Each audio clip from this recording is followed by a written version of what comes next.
और भाई क्या हाल चाल। बस बढ़िया। आज का शेयर सेंसेक्स शेयर मार्केट देखे हो? ग्लोबल क्या देख मार्केट। ब्लड क्या बाथ। लगता है, हाँ, आज का जो ब्लड बाथ हुआ है 1987 का याद दिला दिया। 19 अक्टूबर। Black Monday. Black black Monday. Monday. हाँ, मतलब सेंसेक्स शुरू तो हुआ तो 5,000 पॉइंट्स गिर के, लेकिन थोड़ा बहुत रिकवर किया। लेकिन क्या लगता है तुमको, हम लोग रिसेशन की तरफ जा रहे हैं? यार ये थोड़ा डाउटफुल बात है, मतलब जो इकोनॉमिस्ट है बड़े बड़े, हम्म। उनका तो ये कहना है दो ही चीज हो सकती है, या it will be big crash, that's it, hmm. नहीं तो it will be turn into recession, hmm. Like the 2008 या उसके पहले जो आपने बताया। हम्म। तो ये चीज हो सकती है, मतलब अभी कहना रिसेशन हो सकता है या नहीं हो सकता, अभी 50-50% चांस है, बट हाँ चांस है। हम्म। या तो बस बिग क्रैश होकर रह जाए।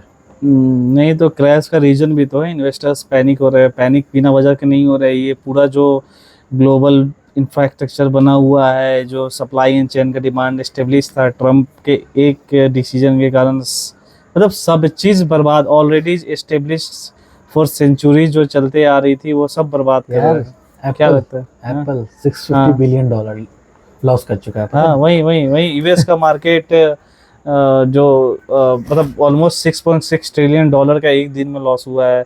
एप्पल, जितने जितने बड़ी कंपनी ले लीजिए आप, एप्पल, माइक्रोसॉफ्ट, इन्विडिया, चाइना का टेस्ला। चाइना चाइना का का, 10% इकोनॉमी डाउन है। हांगकांग का 10%, जापान जो उनका खुद का इतना अच्छा दोस्त है उसका 10% गिरा। तो ये इवन ब्लड बात जारी है। European union. यूरोपियन यूनियन का। तो ये जो रेसिप्रोकल टैरिफ का, ट्रम्प जो जिसको बोलते हैं रेसिप्रोकल टैरिफ, उस एक डिसीजन के कारण ये सब हो रहा है। क्या पता ये रुकेगा नहीं रुकेगा, क्या डिसीजन लिए हैं, क्या सोच के लिए हैं। इनफैक्ट इकोनॉमिक्स, कितने सारे इकोनॉमिक्स अब क्रिटिसाइज कर रहे हैं ट्रम्प के इस डिसीजन को और इस तरीके को जिस तरीके से वे लिए हैं। ये सब आपको स्क्रीनशॉट हम लोग प्रोवाइड करा देंगे वीडियो के साथ साथ। और तो क्या लगता है जॉब मार्केट का क्या सीन रहेगा? देखिए सबसे पहली बात, हमने बात कर लिया कि क्या घटना घट रही है। हम्म। क्या त्राहिमाम मचा हुआ है, हम्म। पहली बात तो। हम्म। लेकिन मतलब एक और इस पे बात करने, मेरे हिसाब से बात करने की बात ये होना चाहिए, क्या मतलब ट्रम्प ऐसे ही मतलब रेसिप्रोकल टैरिफ को लगा रहा है, मतलब उसके पीछे कुछ कारण है। इतना बड़ा क्रैश हो सकता है, सबको पता था, हो सकता है हम्म। ट्रम्प को भी पता होगा ऑब्वियसली। देखो, ट्रम्प तो अभी भी यही बोल रहा है कि ये दूर, मतलब लॉन्ग टर्म बेनिफिट के लिए छोटा मोटा नुकसान सहना पड़ेगा। लेकिन ट्रम्प जैसा बिजनेसमैन है और जैसे डिसीजन पिछले टर्म में भी वो लेते रहे हैं, तो मुझे नहीं लगता कि ये सोचा समझा अच्छा डिसीजन है। देखिए मैं अभी उस पर बहस नहीं करना चाहता कि पिछले टर्म में क्या डिसीजन लिए, कैसे गलत है या कैसे, वो दूर की बात है। आज के वीडियो में वो सब बात नहीं करना है। बात अभी हो रही है कि मेरे को लगता है, देखो अगर आप बात करोगे तो मैं एक दो पॉइंट बता देता हूँ उस पर। मेरे जो पॉइंट है, मेरे पॉइंट नहीं है, बेसिकली लोग बात कर रहे हैं, बड़े बड़े इकोनॉमिस्ट बात कर रहे हैं, लोग बात कर रहे हैं, जो समझदार, ज़्यादा पढ़े लिखे लोग हैं इस चीज़ों का, जिनको ज़्यादा समझ है, वो बात कर रहे हैं, उनकी बातें रख रहा हूँ।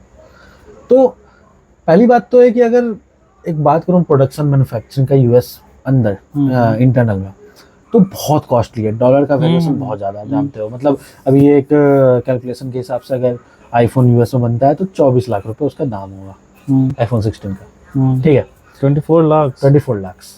तो आप समझ लो कि यूएस में मैन्युफैक्चरिंग करना बहुत महंगा है, क्योंकि डॉलर का वैल्यूएशन बहुत ज़्यादा है। इंटरनेशनल ट्रेड डॉलर्स में ही होता है, आपको पता ही है। लोग ट्रेजरी खरीदते हैं, बॉन्ड खरीदते हैं डॉलर्स के, क्योंकि यूएस इतनी बड़ी इकोनॉमी है। तो ये इसके कारण हो रहा है कि यूएस का इंटरनल मार्केट हैम्पर हो रहा है बहुत ज्यादा। अगर इस हिसाब से वो ट्रेड बहुत बाहर से चीज, हर चीज बाहर से ट्रेड करके लानी पड़ रही है, तो इसके कारण हो रहा है कि ट्रेड डेफिसिट बहुत बढ़ रहा है यूएस का। अब हर साल यूएस का $1 ट्रिलियन का ट्रेड डेफिसिट रहता है।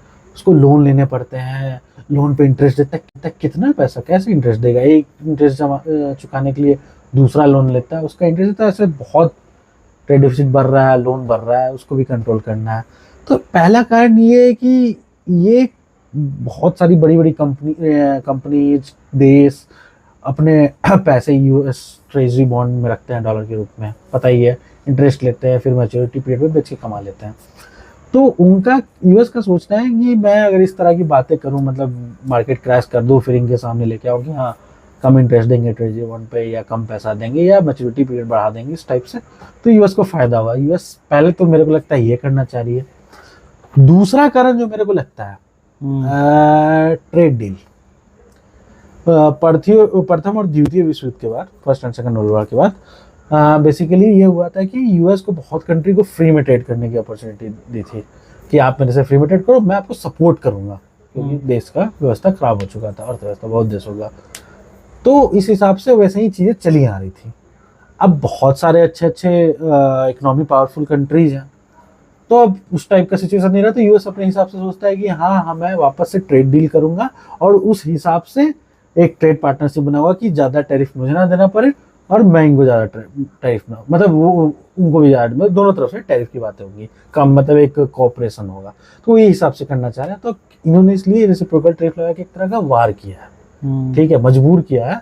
अभी सूत्रों के अनुसार, न्यूज के अनुसार ये पता चल रहा है कि 50 देशों ने ट्रम्प के साथ, यूएस गवर्नमेंट के साथ बात कर लिया है ट्रेड डील करने का, वो इसका रिटेलिएट नहीं कर रही है। तो एक तरह से मुझे लग रहा है एक तीर दो निशाना चीजें हैं और इस पे बातें हो रही है। नहीं नहीं नहीं, ये ट्रम्प उल्टा ये बैकफायर कर चुका है। इनफैक्ट अगर आपको पता नहीं हो तो यूएस चाइना पे लगाया था 34%, जैसे इंडिया पे लगाया 26%, अब चाइना 34% रेसिप्रोकल टैरिफ लगा दिया, वो भी ब्लैंकेट, जो पहले 10-15 तो अराउंड मैं थी, यही तो बोल अब रहा हूँ कि ब्लैंकेट।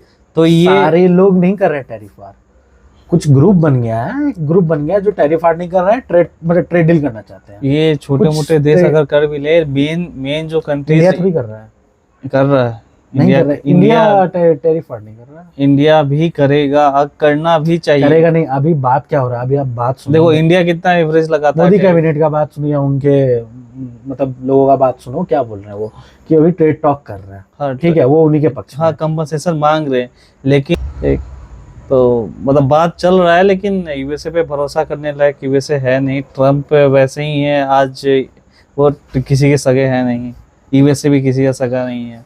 आज एक डिसीजन लेंगे, कल वो यार ये decision- सब कहीं सुनी वाली बातें हैं, कौन किसका सगा है या ना है, मतलब अभी जो परिस्थितियां चल रही है, अभी जो हम न्यूज सुन रहे हैं, आप मैं दोनों से न्यूज पढ़ते हैं, तो दो खेमा बन चुका है, ट्रेड डील करना चाह रहा है, एक खेमा हाँ टैरिफ वार कर रहा है। लेकिन कुछ ना कुछ हद तक देखिए, मैं भी श्योर नहीं हूँ क्या होगा, क्या ये प्लान फ्लॉप कर जाएगा, क्या ये प्लान मास्टर स्ट्रोक निकलेगा, क्या होगा। मोस्टली फ्लॉप ही कर रहा, क्योंकि सारे शेयर गिर रहे। अगर यूएस की भलाई की थे तो यूएस के शेयर तो बढ़ने चाहिए थे, उनकी कंपनी के, उनके खुद के कंपनी सारे शेयर गिर रहे हैं। एलन मस्क जो उनके राइट हैंड है, उनके टेस्ला के शेयर गिर रहे हैं। इन्हीं को वैक्सीन बोल रहे हैं कि कभी कभी चीजें ठीक करने के लिए वैक्सीन लेना जरूरी होता है, तो ये वैक्सीन का असर है, उनका ये कहना है। और ये पहला बार ऐसा हो रहा है कोविड-19 के बाद। कोविड-19 को चलो ठीक था, पेंडेमिक था, उसका कोई मतलब नेचुरल था तो मार्केट गिरा, इतना समझ में आता। ये तो मैन मेड क्रैश हो गया ना, कि एक आदमी पूरा प्लान करके मार्केट गिरा कितना रहा साफ है। हुआ था? $6.6 ट्रिलियन यूएस मार्केट से साफ हुआ है। फिर इंडिया का ऑलमोस्ट 220 लाख करोड़ रुपया खत्म हुआ है। क्या लगता है आगे और मार्केट गिरेगा और या रुकेगा? इससे फिर मतलब अनएम्प्लॉयमेंट बढ़ेगा। इनफैक्ट ये जो टैरिफ लगा रहे हैं, तो टैरिफ अगर सारे देश पे लगा रहे, ट्रम्प सोचते हैं कि सब चीज खुद ही प्रोड्यूस कर ले, नहीं हो सकता। आजकल आजकल ग्लोबल है, सब चीज ग्लोबल है, सब सारे कंट्री एक दूसरे कनेक्टेड है। एक कंट्री वाइन प्रोड्यूस करने में एक्सपर्ट है, एक कंट्री विपन, एक कंट्री राइस, एक कंट्री वीट।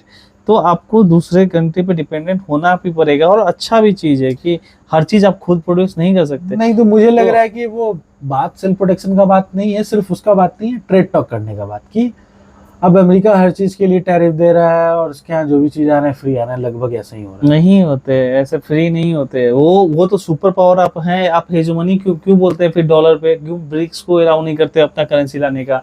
आपको सबका बाप बन के भी रहना है, और थोड़ा बहुत आप लॉस भी नहीं, इनफैक्ट सब अपने बोल के सब चीज बनवाता है खुद। तो फिर ट्रम्प का तो बोलते हो यही कि- कहना है ना कि मतलब यूएस बहुत खतरे में जा रहा है, हर साल 1 ट्रिलियन ट्रेड डेफिसिट, ये भी तो बहुत बड़ी बात है ना, एक रेड फ्लैग है। हाँ, तो फिर आप अब रेसिप्रोकल टैरिफ बोले हैं तो रेसिप्रोकल टैरिफ लगाइए। इंडिया का एवरेज कितना है? 10 से 15% है। आप इंडिया पे कितना लगाए? 26। और क्या बोले हैं? 52%।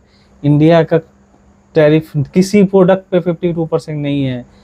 मतलब चलिए, अब मेरा सोचना है कि ये सब कहने सुनने वाली बात है, एक पक्ष दो विचारधाराएं होती हैं, एक साथ एग्जिस्ट करती हैं, लेकिन आगे देखना होगा कि क्या होता है। ये बहुत ही एक रोमांचक चीज चल रहा है। अनएम्प्लॉयमेंट आप खुद सोचिए कि अगर टैरिफ बढ़ा रहे हैं, तो जो भी प्रोडक्ट आएगा यूएसए में वो बढ़ेगा, उसका इन्फ्लेशन बढ़ेगा।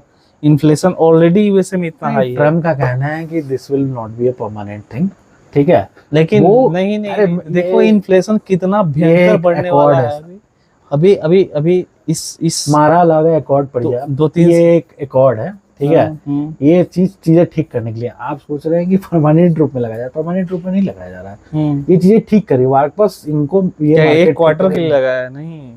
हाँ चलिए, मतलब ये सब फिर देखने आगे आगे देखिए क्या होता है, फिर बात करते हैं इस पे।